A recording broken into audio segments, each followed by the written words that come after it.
தந்தை மகன் தூய ஆவியின் பெயராலே ஆமென். ஆண்டவர் உங்களோடு இருப்பாராக, உம் ஆன்மாவோடும் இருப்பாராக. இயேசு பிரியமுள்ள என் இனிய அன்பு சொந்தங்களே, இந்த காலை வேளையிலே உங்கள் அனைவரையும் சந்திப்பதில் பெரும் மகிழ்ச்சி அடைகின்றேன்.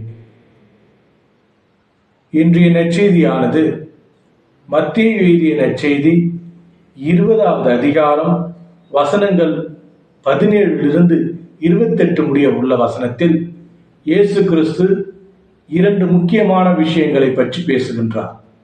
ஒன்று, அவருடைய சாவை பற்றிய முன்னறிவிப்பு.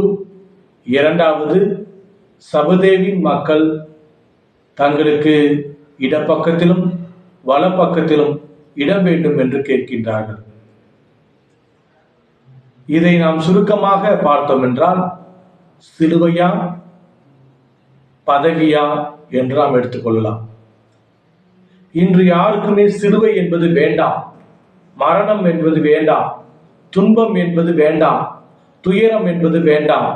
அனைவருமே சந்தோஷமாக மகிழ்ச்சியாக வாழ வேண்டும் என்ற சிந்தனையில் தான் இருக்கின்றார்கள். ஆனால் இயேசு கிறிஸ்து தன்னுடைய சாவை, தனக்கு நிகழப்போகும் அனைத்து அவமானங்களையும் துன்பங்களையும் வேதனைகளையும் அறிந்து அதை முன்னறிவிக்கின்றார்.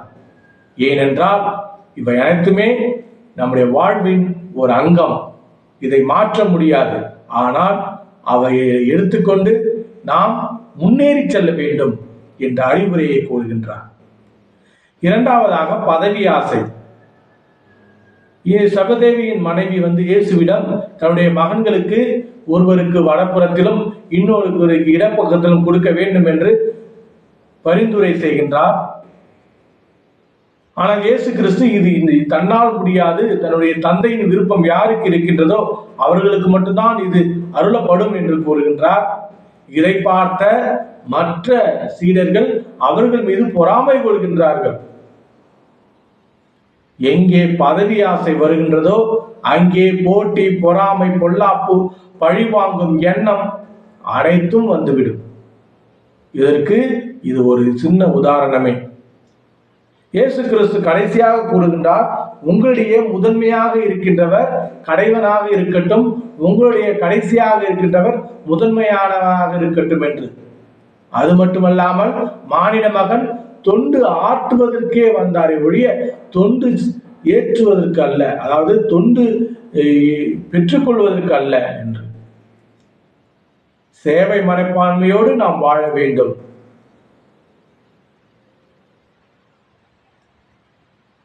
சேவை மனப்பான்மையை சட்டையாக அணிந்து கொள்ளாமல் தோளாக அணிந்து கொள்ளுங்கள் என்ற ஒரு வாக்கியத்தை நான் படித்தேன். சட்டையாக அணிந்து கொண்டால் அப்பப்போ கயிற்றி மாற்றிவிட முடியும். ஆனால் நாம் தோளாக, நம்முடைய தோளாக அணிந்து கொள்கின்ற போது அது நம்முடைய உடலிலே ஒட்டி கொண்டிருக்கும். அதை நாம் மாற்றிக்கொள்ள முடியாது.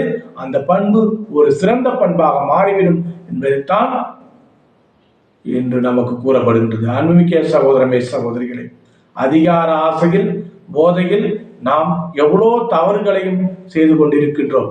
அவற்றை செய்யாமல் கடவுளுக்கு ஏற்ற ஒரு வாழ்க்கையை வாழ வேண்டும், பிறருக்கு சேவை செய்ய வேண்டும், பிறருக்கு தொண்டு செய்ய வேண்டும்.